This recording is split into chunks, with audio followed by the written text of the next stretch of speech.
T1, but one thing that I will take a little bit of like maybe just adjust is that T1's backs weren't against the wall. Not yet, not for real. And now they are. So let's see whether T1 can do that thing that they often do where they lose a couple of games because they have a bit of fun and then they realize that they have to lock in. Locking in is gonna need to start now.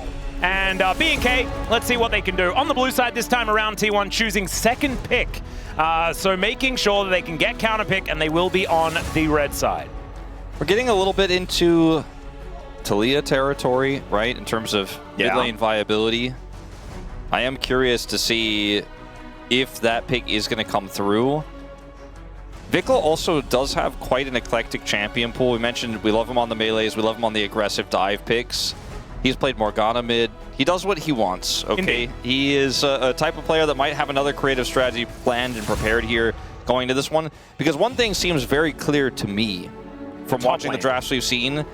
All three, or all four, or we'll see what happens in the fourth draft, but of the 3 games we've seen so far, B&K seemed like they came in with a much stronger game plan. And T1 have kind of just been flexing around it and playing standard and believing they're the stronger team, which everybody believed, by the way. And B&K brought strats. Let's see if T1 have any strategies of their own. Well, the Vi is not going to be it, as they are going to ban that one away. The Nami taken away as well, to make sure that there is no Corki or Lucian shenanigans. I actually think that the Nami ban is really cool, kind of helps shore up a Corki or a Lucian lock-in. I wonder if B&K leave the Nico up and see if T1 ban it. Because if you just end up getting Nico, I think they have to ban it now with the Karma ban. If they get Nico first pick, they can play whatever they want in the bottom lane. Yeah. So much is gone here off of the pool. I imagine that is probably what they're going to look towards. It means that Yunara is up and available. And they just first pick Slam it, I think, even with Corki available, if that Nico gets banned right here. This is such an awkward spot for T1 with second pick here. And they look frustrated. Yeah. Faker wondering what he wants to lock in, and it will be that Nico to be banned away. And so, like Diablo you're saying, gets the Yunara. That doesn't feel great. Well, they haven't locked it in yet, but I'm kind of assuming that is what they're going to look towards. And it's crazy that, like, because Rumble was played so early on in this game, that's not really a consideration either. You'd have such a, it feels to me, obvious choice here. There's a lot of discussion going on probably about what matchups they want to play into the Corki, which will probably be picked in response here. Lucian is still available. And they're actually going to go for Lucian instead. Just Diablo saying, I want this side of the matchup, despite the fact that Nami was taken away. Yeah, and so now it means like T1 could pick away a Braum, perhaps. I'm not entirely sure what they want to play alongside the Lucian. We've seen Sona cropping up if there isn't a Nami available. Milio, viable. Yeah, another one. Yumi could be considered. Oh, don't talk about Yumi. I watched yesterday. It was not great. Rakan's already gone. Well, Yunara is going to be the choice, and pretty obviously so. Lulu is gone. Oh, never mind. They could still pick it up here with this. I think they're giving a lot of thoughts about the overarching composition of what tier list picks are available. Aurora is a flex and is one of the strongest mages that is available here deep in this Fearless draft in Game 4, so it feels very smart to pick this up. It's also very good into Lucian. See what they want to grab. Like, they could grab a jungle pick here, but it would be blind. The Yunara feels obvious, right? It seems like they're using this time to discuss all the other possibilities rather than deciding whether they're going to pick Yunara or not, because that part seemed pretty obvious. Well, is it going to be rounding out the bottom lane here for T1 after this next couple of picks, or is it going to be locking in something else? We'll just have to see. B&K, they can grab themselves their priority bottom lane of choice. Milio is putting all the eggs in the Diablo basket. You're not going to have a lot of great engage. You're just going to hope that Diablo pops off and carries the game, which is a pretty safe assumption. Yep. And they are going to go for that pick, so that's what they decide to do. And it's hard to counterpick the Aurora. First of all, because she's Aurora, and she's usually the one who is the winning one in the lane, but also because it's a flex pick here. So maybe just a jungle pick for Raptor, like the Lee Sin, could be the option. Yeah, one of those options could be good. We'll just have to see. Maybe getting something that can reliably get on top of Yunara is kind of what they want, but instead, Twisted Fate being considered, and Vicar will lock that one away. We've seen Showmaker find a lot of success on this champion so far. Obviously, he is one of our better Twisted Fate players, as he does have many years of mastery on the champion. But Faker Let's see what he's going to do, whether he's going to be donating that Aurora towards the top side of the map, or whether it's going to be something else. Because there are certainly options into Twisted Fate that you can take. Or they could just lock away Carrier's pick if they want to make sure that they get something high priority into this bottom lane. And it looks like that's going to be the option, as Nautilus will be snapped up. Vicar has played nearly 400 professional games of League of Legends. He has played 4 games of Twisted Fate. Wow. Pretty bold position to pick this here for him, given that he has strayed from it, even when it was at its strongest. We had 80 Twisted Fate and stuff like that. Pretty crazy stuff. BNK coming with the strats today is the Nautilus makes a lot of sense. You just got to lock down this Lucian, especially now that the Twisted Fate is there. You know this is going to be mainly a one-threat composition for the side of BNK. Mundo will be taken away. Yeah, just trying to get rid of the next tier of junglers.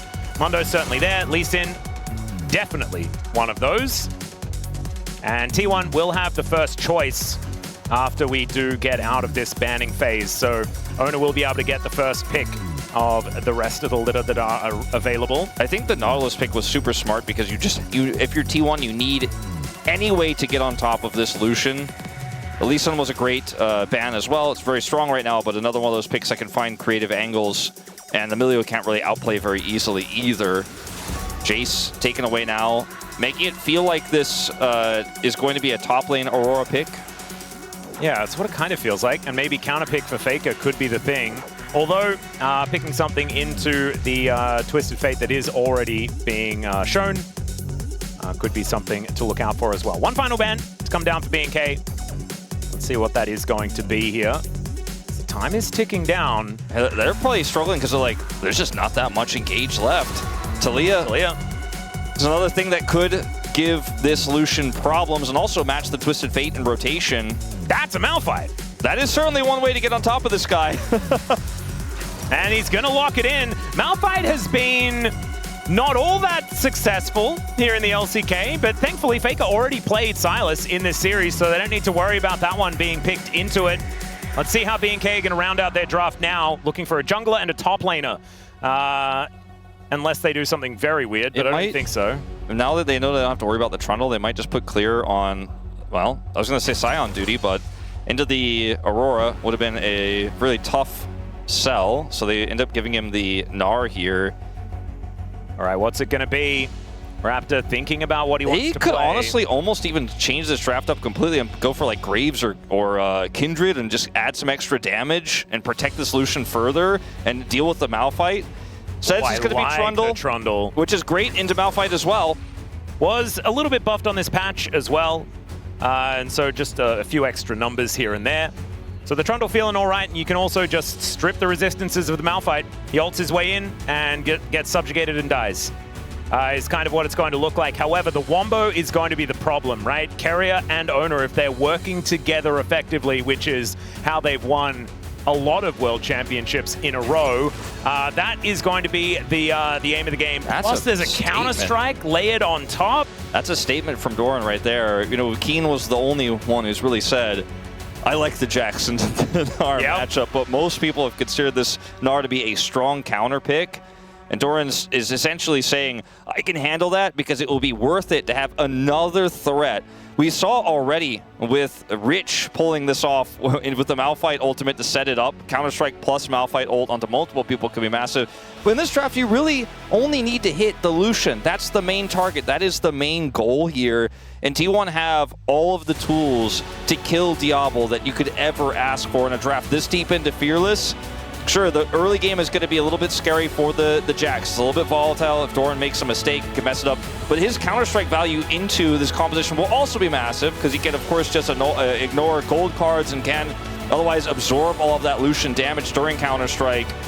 The Gnar at least offers you a second AD threat and will give you a little bit of side lane power as long as it doesn't fall behind. This is such a statement series from Diablo, and the drafting here in this fourth game reflects that as well. It really does. Looking forward to seeing what they can make of it. But this time around, I feel like T1 have a much better looking draft in comparison to the last game, right? This one looks like it's a little bit more honest, and we'll see whether BNK can still do it, even with much more even footing in the draft. Let's get into it.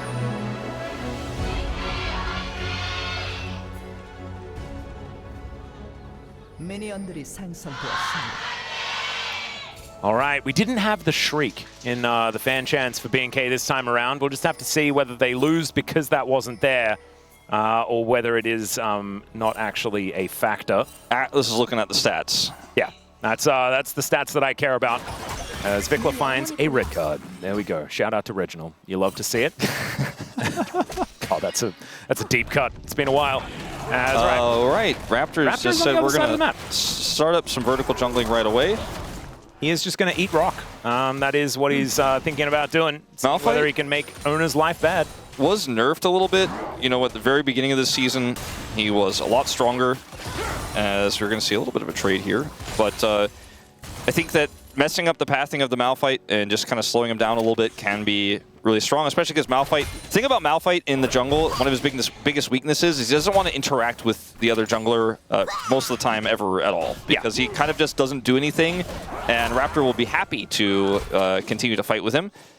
And so we'll see how this goes.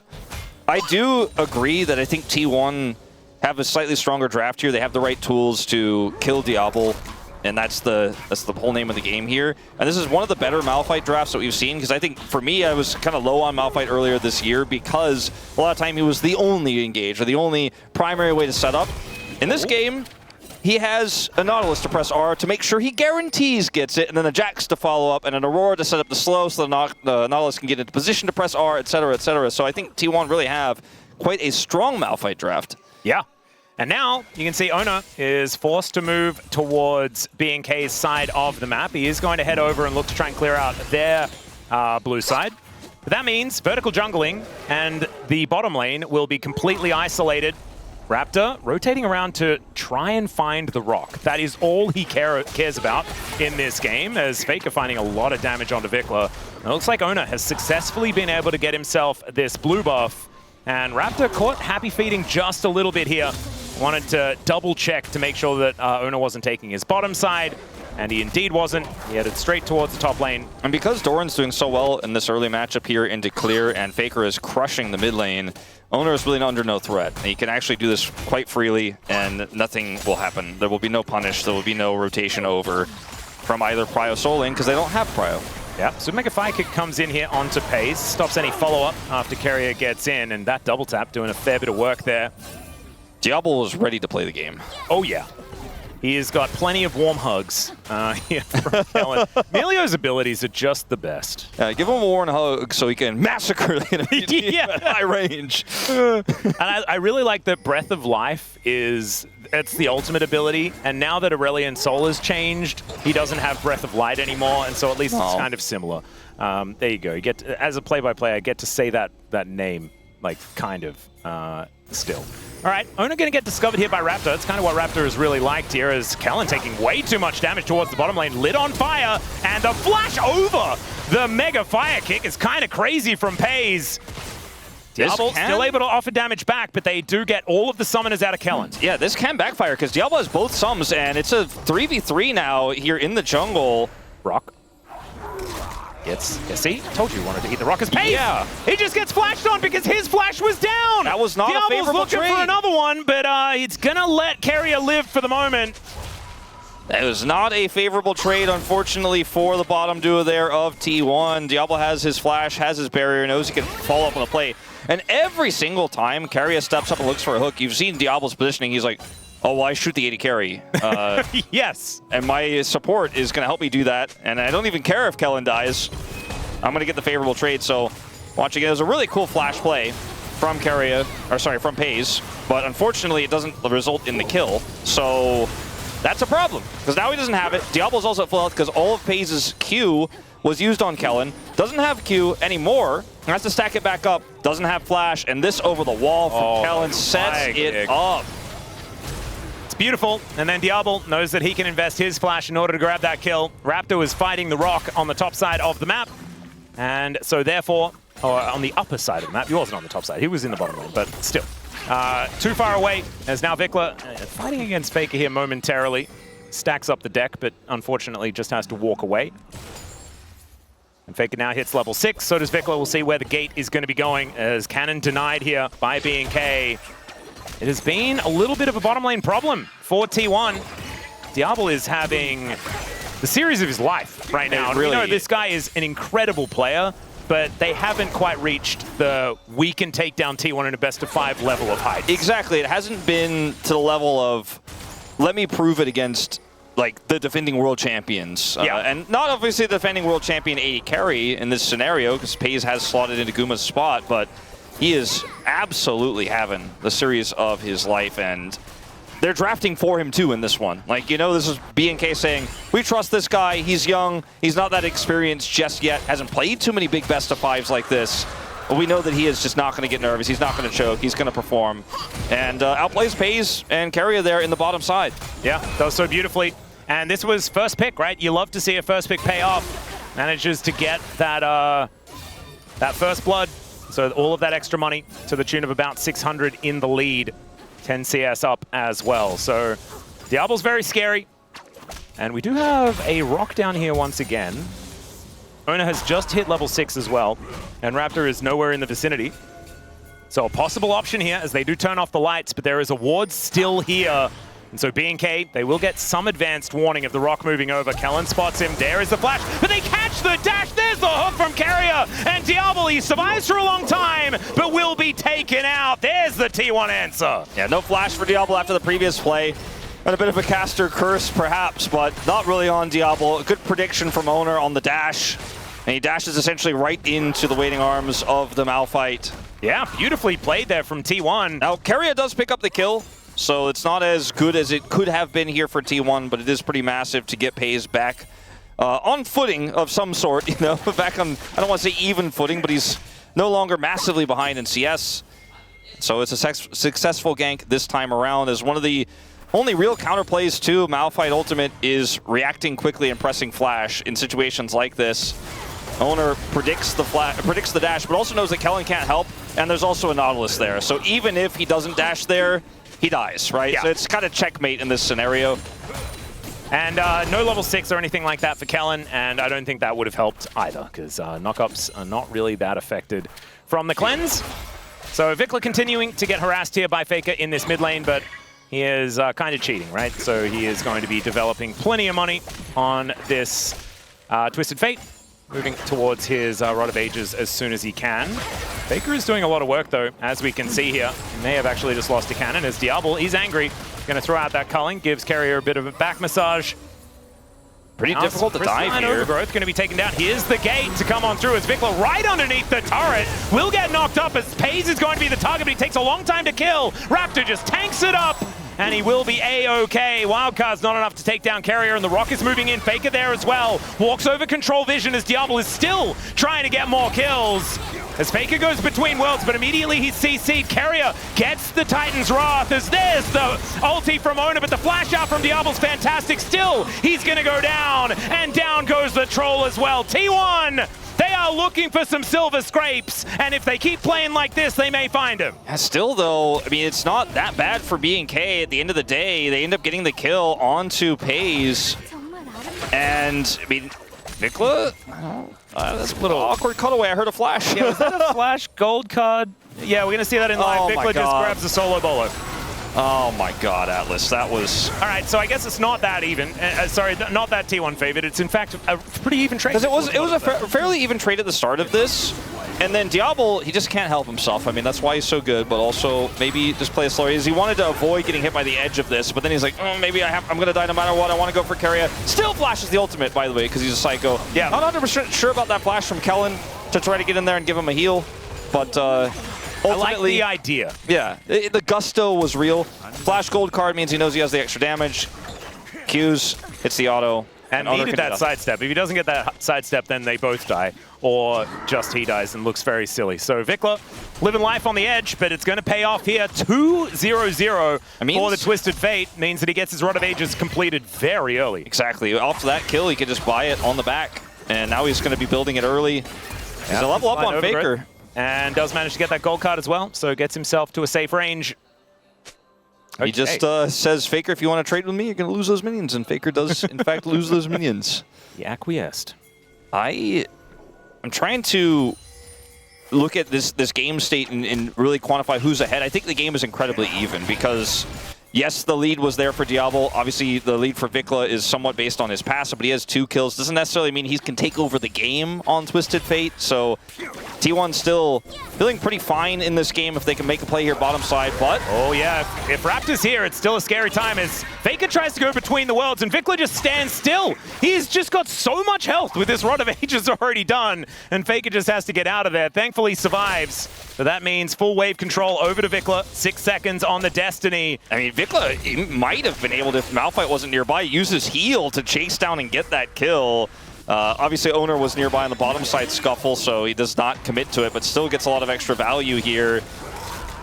And now the Malphite is not in the bottom lane, so they actually have full prio for the second dragon of the game. And this is what you want to be doing with this composition, constantly playing through Lucian, constantly playing through your bottom side control, and setting up every single objective before this Yunara becomes a bigger threat later on. You know, Cull is running here for Pays. Ooh, Vicar goes back and completes some items here at the same time. Vicar looks to try and grab that plate, but I don't think he's going to be able to do so as Diablo's dashing in. Hook is not going to connect there as the fire kick comes down. Has to invest the ultimate, does Carrier, as the Drake is going to be taken here. Now Owner is looking to try and pick up the kill onto Clear. That Meganar is coming through though, and he elects, oh, he didn't even have the ulti, so never mind. Owner wasn't able to get too much of a follow-up, and there is a big difference between a Malphite ganking without ult and a Malphite ganking with ult. Yes, and also there's a pretty big difference in the impact that his ultimate, when he didn't secure the kill, made, and this gank here on the bottom side, securing more plates for this accelerated Lucian and getting the flash and ult out of Carrier. So another defensive tool here down in the bottom lane if we see another all-in, as Vicar is just walking it off in this matchup. Yeah, these are Merc Treads, certainly looking pretty good, and that's only going to get worse as they upgrade, getting close to completing that quest as well, where those shoes are going to be looking pretty nice. This is a really strong position for BNK, but again, not alone enough yet to feel like this game is in the bag, but they're doing everything correctly thus far. Yeah, I think Doran certainly has a lot more agency in this game than what he's had previously. It's also an Ocean Soul, so not exactly the most of a big deal for BNK to lock down with their double dragon that they've picked up already. And so if we do see some team fights, Doran hitting level 11 now, very close to that Trinity Force, going to be the third one on the map to pick one up. Wow, bit of a swap here up to the top lane for Diablo. Does have his quest completed, so the penalty not going to apply that Ox was talking about before, and they're going to try to kill Doran and take this turret off the map. Pays cannot impact this at all. Yep, Nara is just going to be thrown out for fun there from Clear, and I don't think Doran is going to be able to do much of anything at all. There's the culling. That's going to take him down, and now they're looking for the turret here as well. That'll be first turret blood if they're able to get there, and you can see Pays is so far away from that bottom outer. And when you group up to take turrets on this patch, it's actually better than what it was previously. Absolutely. And there is a smiling Stevie Max somewhere because we haven't used this term in a while, but it's starting to feel like Funnel Lucian in this one as they send him to the top lane. He picks up another kill. He picks up the first turret of the game. And Pays, meanwhile, isn't getting anywhere near as much on the other side. Well, that is going to be Vicar going down to half health as T1 throws the kitchen sink at him. He walks it off again. Yeah, this is a very beefy TF. 4 stacks on that Rod of Ages. And yeah, with the quest completed, those Merc Treads are just kind of silly. And obviously Malphite doesn't build damage. Zeke's will help a little bit with the damage, but it's not like later on in this game, if they fall further behind, he can just ult Diablo and they win by default. Diablo can flash it and kill him, or sometimes just get hit by the ultimate and then shoot him and kill him as well. Oh no. There's the house, Baker. And the Nara's going to hit this time around. I think Clear could have done that by himself, as now Pays taking so much damage here from Diablo, who's got a Kraken Slayer, now building towards his Essence Reaver.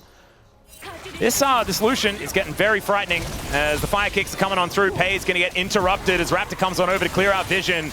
And BNK, they just stayed right on this front foot, and it looks like they are never stepping back. T1, speaking of which, they're going to have to. They can't do anything here. I mean, at least they're getting the cross on the Jax on the top side, but it's being matched by Nar bottom side, so it's going to be a 2-for-1 in turrets. They already got the top side turret with the roam up from Diablo. And so this is a big trade up again for BNK. The macro really good off of just a pick onto that Aurora. Faker's Aurora now 1 and 2 in this game. Massively far behind because of the passive, but that Rod of Ages early has really given Vicar so much extra safety and agency in this game.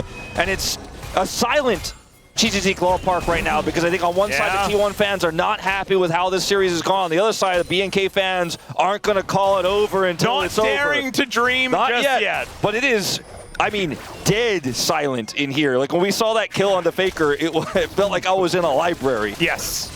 And we've heard that before. It has happened. I think a lot of us remember Busan for that MSI. Let's see whether we can bring some life back to the LoL Park, though. It's not going to be for this replay, as this was Faker just getting caught out, and Clear just combos him down.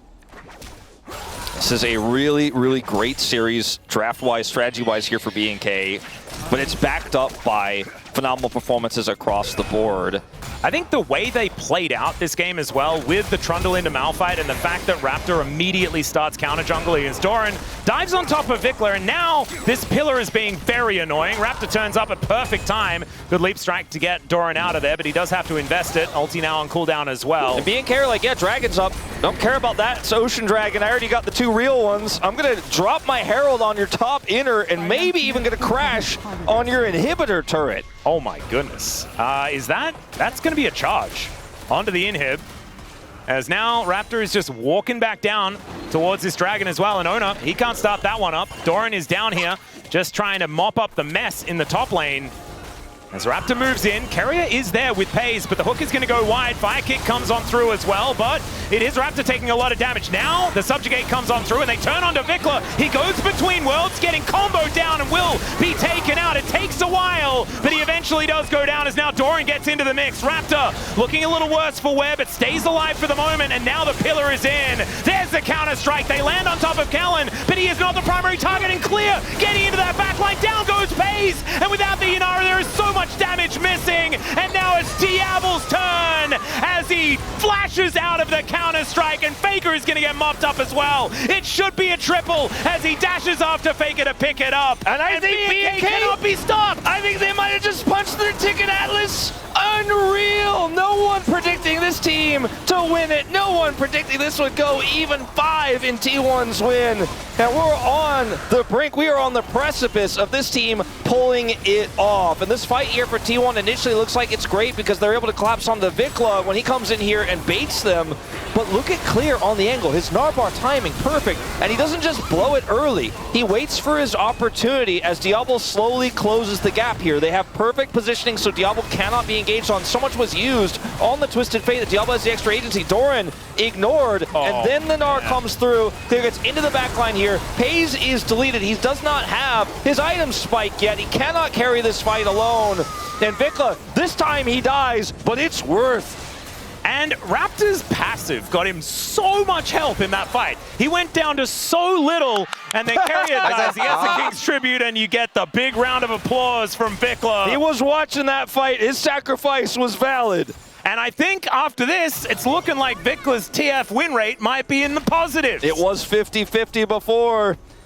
Oh my gosh, this is unprecedented. Man, this is crazy. T1 getting outclassed tonight. And it's not like, I don't want to look at this as like a T1 collapse, because I want to celebrate just how good BNK have looked in this series. And it's not only they're playing better, it's the way they play around, the tools they know they have. It's a cerebral game as well here for BNK. And they have all of the answers. They're playing to their strengths as well, right? Yeah. Clear blind picks the Gnar, and it ends up getting value because Doran wants to have a better follow-up. He wants to have the setup with this Malphite, but it's one of Clear's best picks, and he's performing well on it. Same with his Renekton that we saw even in the loss, where he had an insane performance there. T1 just cannot even get in their jungle now. All right, the Destiny comes on through, the gate comes out. That's the unstoppable force used defensively as Faker gets a house thrown at him. I think it's a drill here, space drill. As now Diablo looking for an angle as Keria taking so much damage. The exhaust onto Doran means that there's no re-engage. But BNK, I think just testing the waters, seeing whether any cracks show up.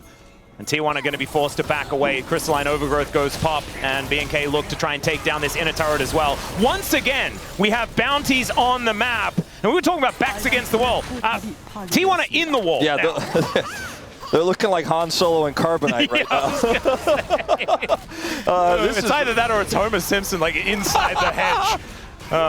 Well, I think they're going to have to hope for a little Kool-Aid Man coming bursting through.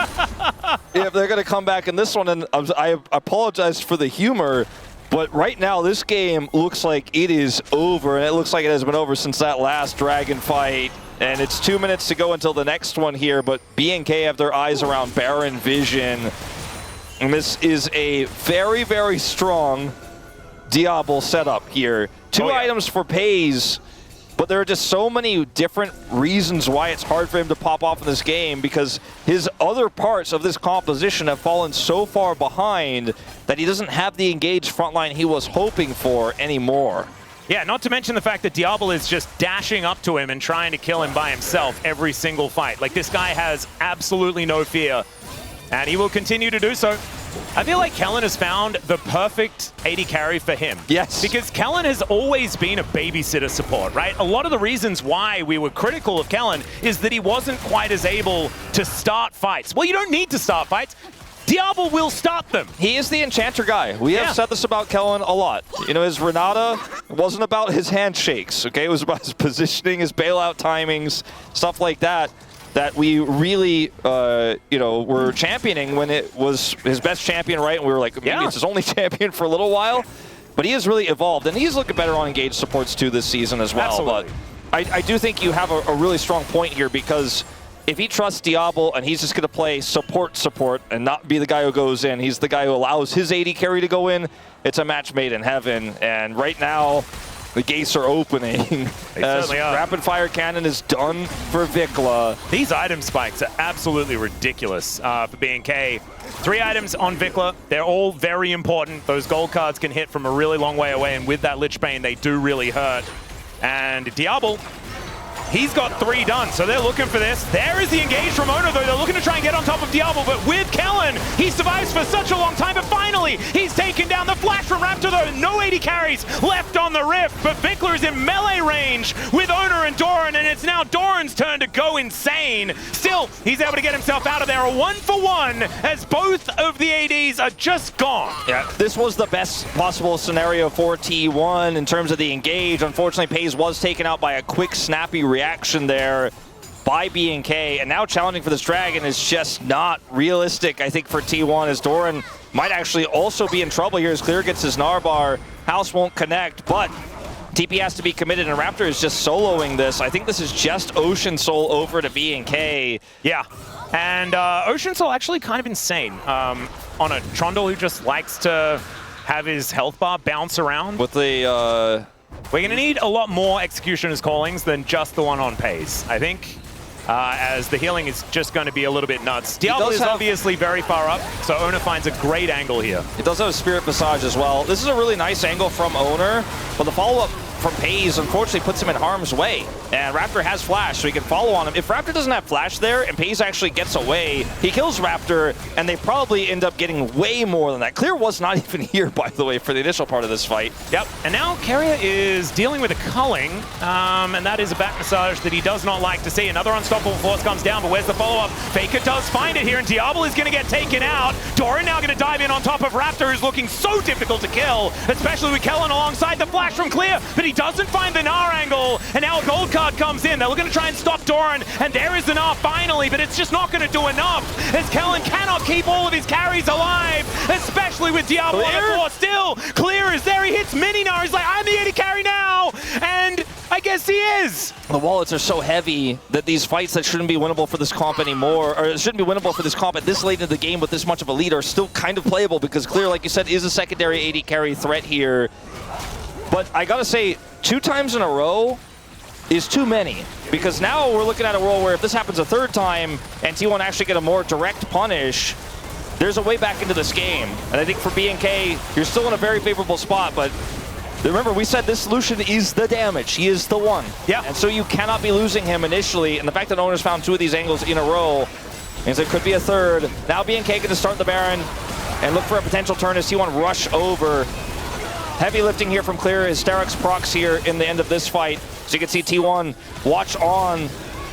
No flash for Owner. He has his All right, Clear's going in. There's the gate. It's now Pays. Oh, he's too far forward. Clear looking for the angle. Look at that Nava. Still, he has to get ulted by Ona to make sure that they have the peel. And Ona might be a hero. He has saved his AD carry, but he has to sacrifice himself. That means the jungle is dead, and the Baron should go over to BNK. Yeah, this was a desperate situation for T1 no matter which way you look at it. They wanted to get in there, look for some sort of engage with BNK. Old BNK probably just holds Baron and tries to fight on the Baron pit itself.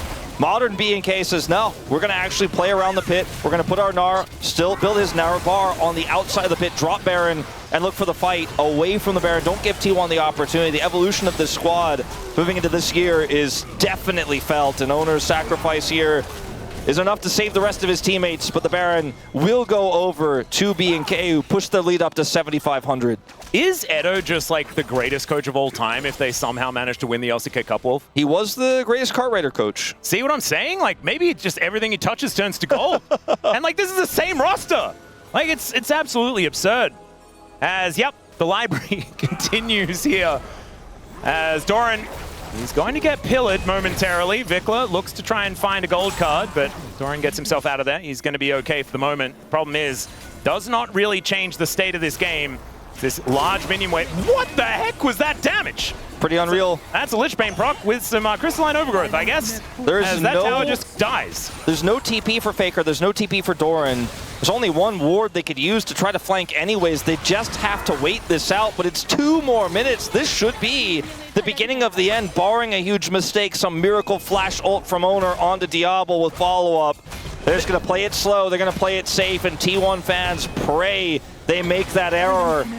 This is crazy, though, as Carrier, he goes in, he gets pillared. There's another Destiny to come forward as Carrier looking very worse for wear. Vicar decides not to gate just yet, finally pulls the trigger as the gold card connects onto Faker. Now Clear finds him with the Gnar. He tries to go between worlds, but unfortunately, he goes to the world that nobody wants to go to with a gray screen. His owner, he's going to get turned on as well and eaten by a Raptor. Is this just the end of the game? Is this just the end of the series? Has B&K done it?